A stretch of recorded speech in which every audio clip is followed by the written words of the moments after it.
আজকে পেটের দায়ে কত কিছু করে লাগে। আজকে আমার সন্তানরা অসুখ, তারপরে মানুষের কাজে যাওয়া লাগে। কোনো একটা মানুষ নাই আমার 2 আনা সাহায্য করবে, কেউ না। একটা বিয়ে হয়েছিল, তারপরে খালি দিতে পারলেই ভালো, টাকা পয়সা আমারে দিবে করতে হবে। তারপরে মনে কষ্ট নেই না, আল্লাহ যেন আমার সন্তান দিবে, নানাত করবি ভালো রাখে।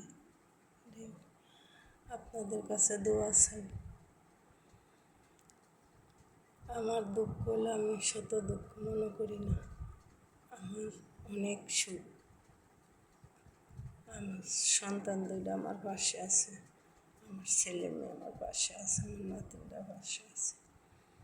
যখন হাজার কাজ করে মানুষের কাছ থেকে ক্লান্ত হয়ে বাড়িতে ফিরি, যখন বাড়িতে যাই সন্তানটিরে দেখি, নাতিনটিরে দেখি, তখন আমার জীবনের সব দুঃখ ভুলে যায়।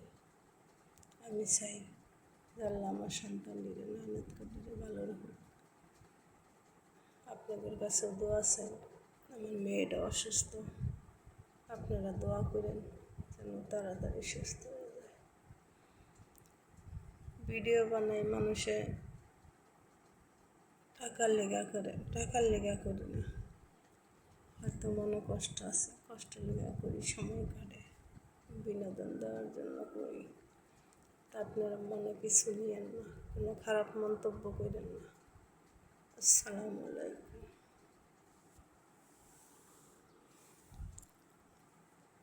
আসলেও ছোটোতে মা বাপ দেখছি না তো, মানুষের লাত্তুসটা খেয়ে মানুষ হয়েছি। এখন তোর মানুষের কাজ করতেছি, মানুষের কাজ করে খাই।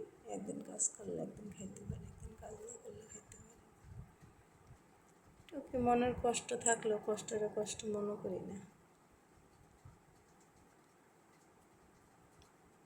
মানুষের কাছে কষ্টই পাইছি, কোনোদিন সুখ পাইছি না, এক বিন্দু পরিমাণ, একদিনের লিগেও সুখ পাইছি না। তবে সুখ সৃষ্টিকর্তা জেনে 4 আঙ্গুল কপালে লেখা রাখছে, এনেই থাকবো। আর বেশি কিছু পাইতাম না, আর বেশি কিছু চাই না। সৃষ্টিকর্তা আমার যেমনি রাখবো অমনি আমি খুশি। আপনারা দোয়া করেন আমার সন্তানাদিগুলো যেন ভালো থাকে, আমার শরীরটা যেন সুস্থ থাকে। খুদা হাফেজ।